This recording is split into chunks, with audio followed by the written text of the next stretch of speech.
1 out of every 15 babies born in South Africa will die before the age of 5. That translates into the death of over 200 children every day. We have no idea how many of these deaths are because of tuberculosis, because too often in children, the disease goes undiagnosed and untreated. In a country with the 3rd highest burden of TB in the world, these are the forgotten children.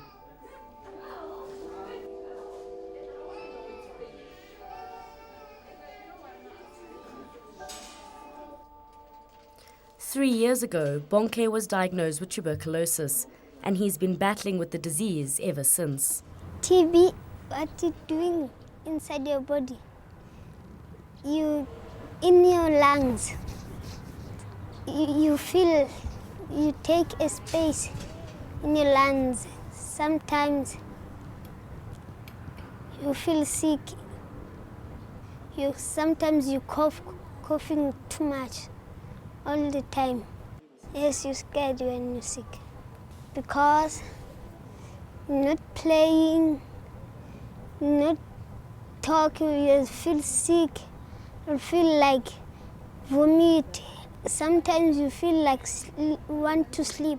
Children with TB get a cough and night sweats. They're feverish and lethargic, symptoms which can easily be confused with other common childhood illnesses. Loss of weight, too much loss of weight, because he was weighing 56, the weight. But then he was weighing, when he was admitted, the weight that he was weighing, it was 29, from 50 to 29. So it was hurting to see your child when he was sick.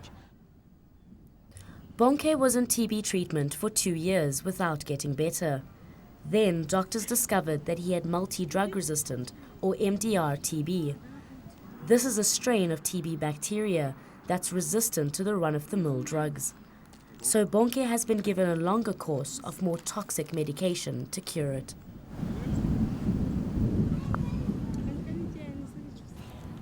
The time I see my child is sick, I was crying every day. I was told myself, why God is be my child to sick? What's the thing I do for my child? Or maybe I can take this pain for my child, because it was not nice that time I was seeing my child sick. Like many families, BONKE isn't alone. ALFOCINIA also has TB. To be child is too worse, because it's difficult even to you when you are older. So I think in child is too much, because every time you're tired and your body getting pains, you didn't eat, you're vomiting, you want to sleep all the time, you see, not feeling well at all. Dr. Gary REUBENSON is examining a little boy who has TB in his brain. While adults most commonly get TB in their lungs, children are prone to more severe forms of the disease, which can spread throughout their body. The TB is a bacterial disease. It's caused by Mycobacterium tuberculosis. It's been around for thousands and possibly tens to hundreds of thousands of years, and we're still not in control of it. From a pediatric, from a child point of view, it's a disease that can affect anybody, but particularly young children, and especially young immune-suppressed children. In our setting, that's often HIV associated.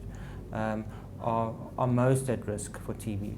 In addition to them, children with malnutrition and a few other underlying conditions would be also at increased risk. Diagnosing TB in children is extremely difficult. Not only does the disease appear differently in children than it does in adults, but the tools available to doctors have changed little in the last 100 years. One method used are chest x-rays, but children don't always have the classic symptoms in their lungs, so the TB may not be visible. Another is to cough up a sample of phlegm or sputum from the lungs and test it for the TB bacteria. In children, this isn't always possible.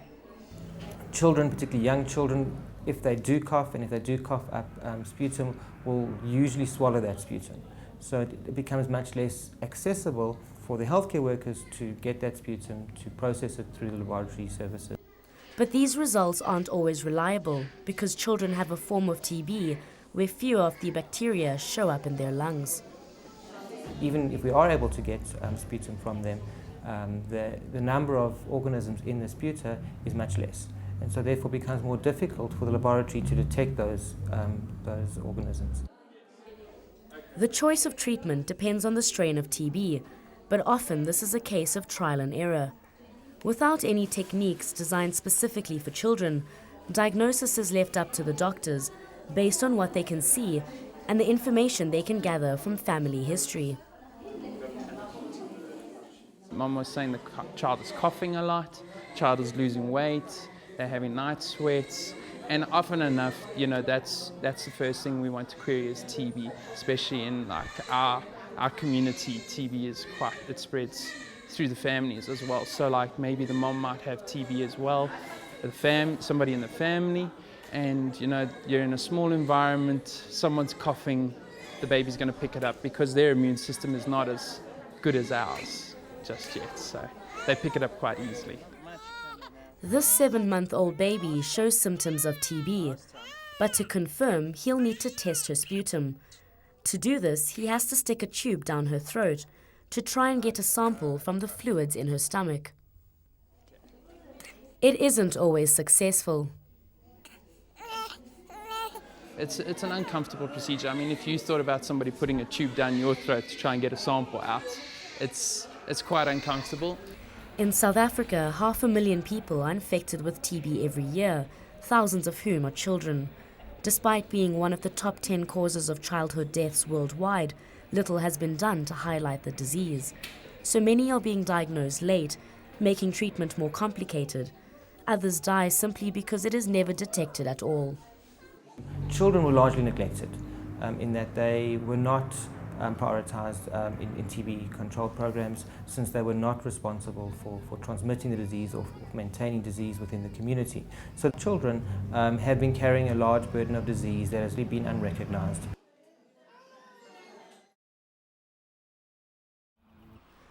This is Sizwe Hospital in Gauteng, where patients with drug-resistant TB are confined until they are no longer infectious.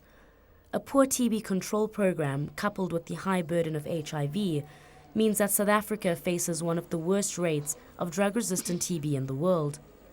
And children are at high risk of contracting this potentially lethal strain of the disease. Some are only a few months old.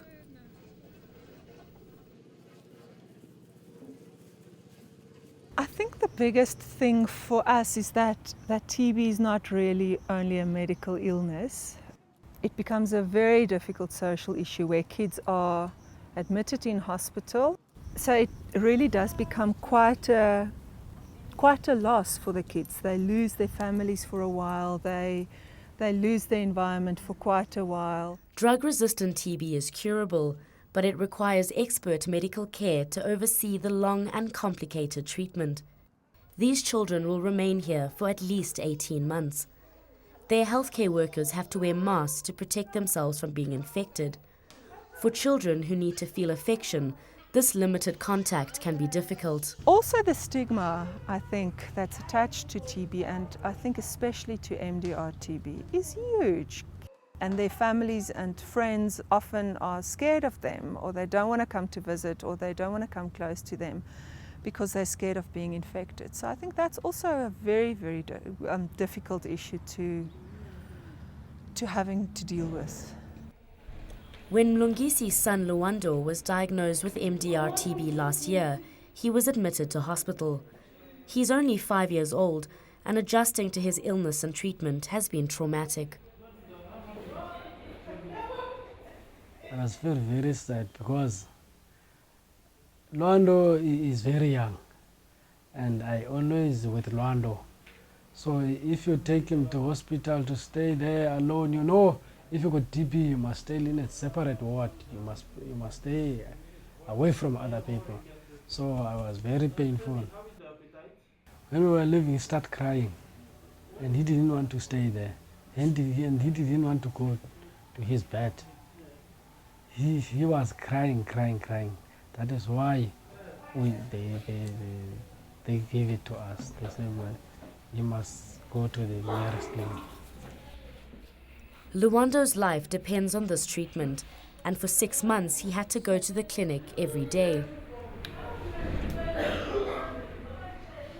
I tried to explain to that TB is staying on the lungs. You can't see with naked eyes, only doctor who can see the TB. I tried to explain on that way. See, and then you must get injection every day, and then you must get your medication every day. A year ago, Luando's aunt died of TB, so he understands the risk. If doesn't want to take the tablets, you just tell him you will pass away. You will pass away, you will dead, my friend. I just tried to explain to him. And especially he saw his aunt passed away. That is why he just takes his tablets every day. Children with drug-resistant TB are given a treatment that was developed for adults.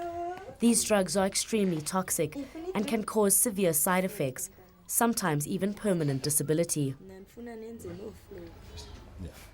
A child who's receiving second-line TB treatment would be getting an injection a day for many months.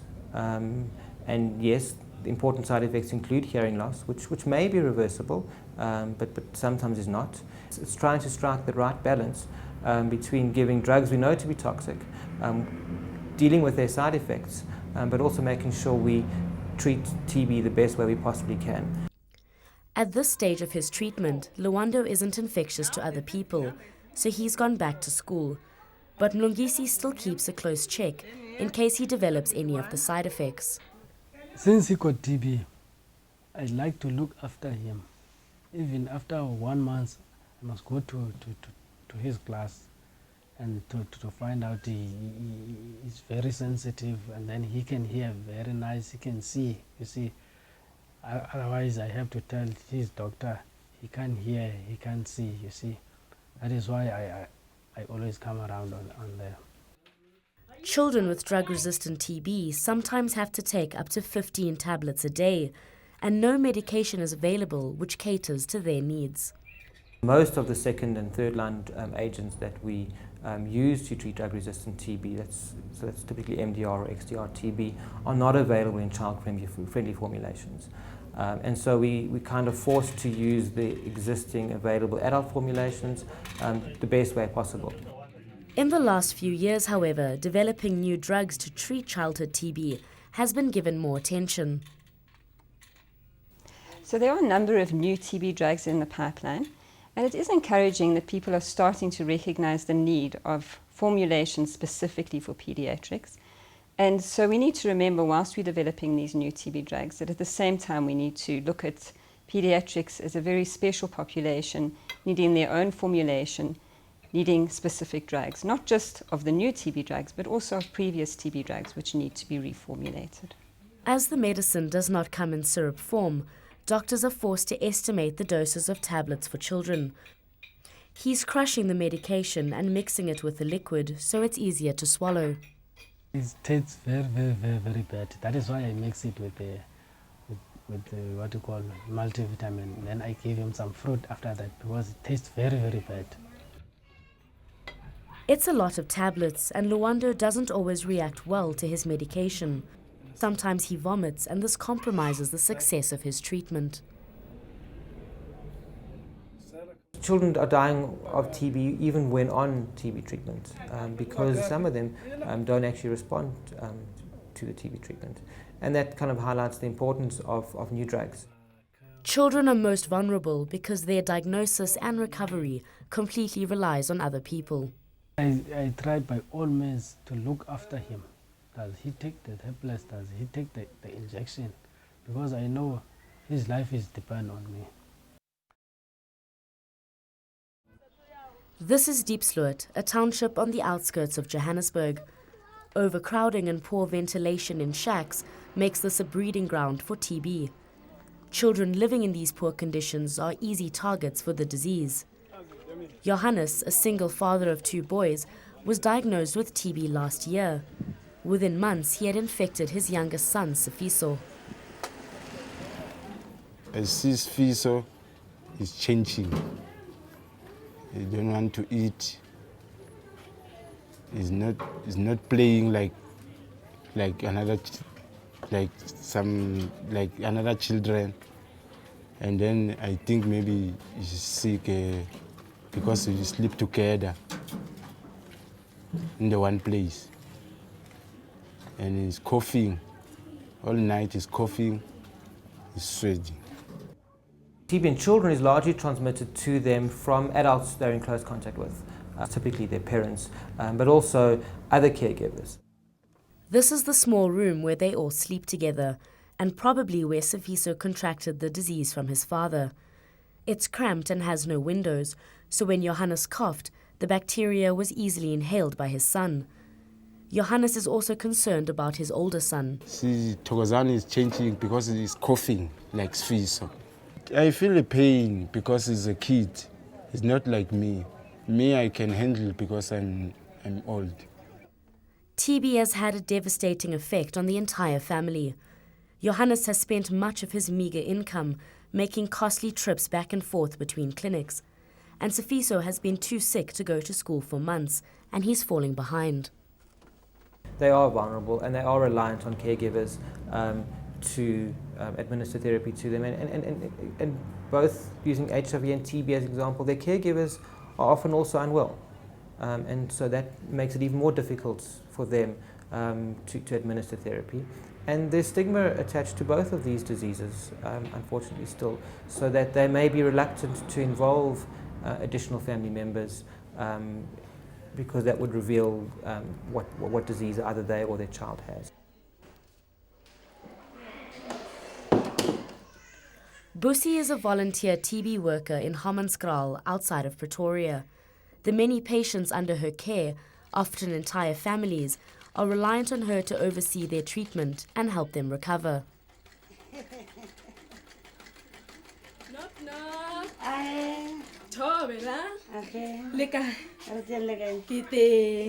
How's my baby, Papa? Okay. What I normally do, I go to check my patient, and then when I arrive there, when they didn't clean the house, I start from scratch, cleaning the house, cooking for them. Sometimes, where I go, sometimes I must have the mask to cover myself and the gloves, and then to wash them. For the children with TB, poverty and poor nutrition made them more susceptible to the disease. It also threatens their chances of recovery.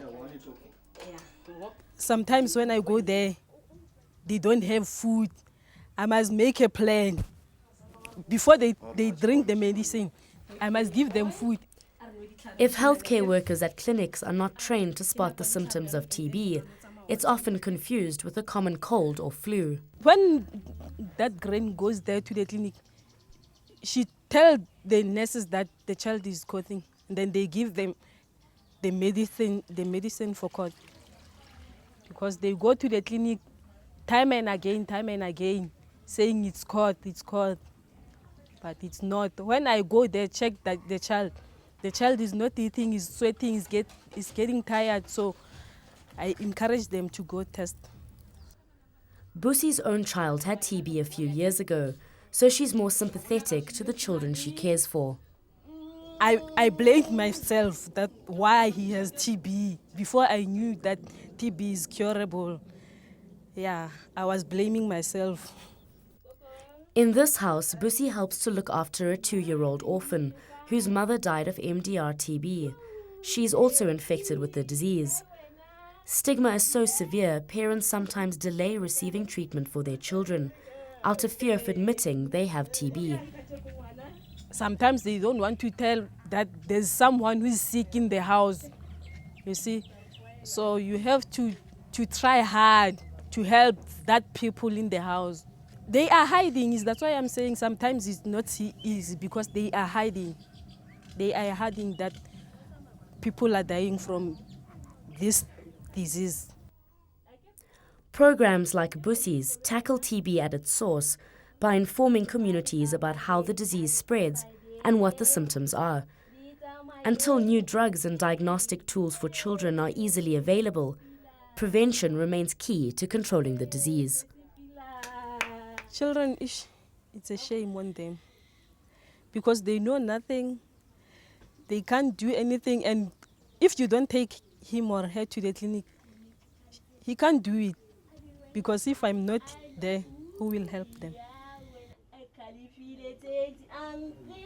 Yeah, uncle Ali, yeah.